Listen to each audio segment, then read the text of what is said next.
Apple's got more mind share and probably more market share in the U.S. Globally, Samsung sells a lot more phones, but that covers a wide range of devices, not just the super fancy smartphones that we like to talk about. Okay, so we've talked a lot about the Galaxy the last couple of years, then they had that big battery blow up. Yes. Is Samsung about to come out with a foldable phone? They're probably going today show off a foldable phone. They've already said they're working on one, and we've seen little glimpses of prototypes. So they'll probably bring one out on stage and say, here it is, but stay tuned later in the year for more information about it. I don't think we're going to get much more than a quick look and maybe the name, which according to leaks is going to be the Galaxy Fold. Oh, creative. Better than the Galaxy F, which was the first guess everybody had. Yes, that's true. But you know what? Keep it simple. The concept itself is good. You don't have to go crazy with the name.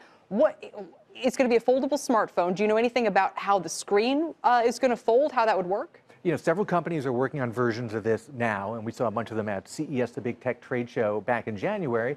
So, you know, it's a flexible screen, and that's something that's been around for a long time, but just not in widespread commercial use, not really in any consumer products, but it's certainly doable. Somebody's also making a giant television that rolls up into a little piece of furniture. Which I could see being a good feature in a lot of houses, to say we don't want the screens around all the time. That's right. Roll it up, just Instead like of you would having the the cabinet window. door open, it just goes down 65 inches, just goes right down into a little table. Who's making all these screens, by the way? I think LG is making the big giant television, and obviously a lot of companies do displays, and they're all working on foldable tech now. So if this is, in a way, becoming widespread, why isn't Apple on it?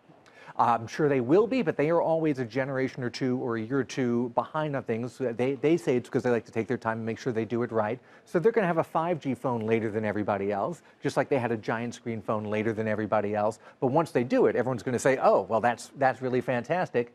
And of course, they'll just say the foldable phone is not something we'll see anytime soon. Today, they're pitching the S10 line, the regular mainstream phones that look like last year's, a bunch of new features in them, but I'm not sure they're going to blow anybody's socks off. All right, well, we've got that coming up and the Fed minutes. Dan, thank you so much. Appreciate you joining me today.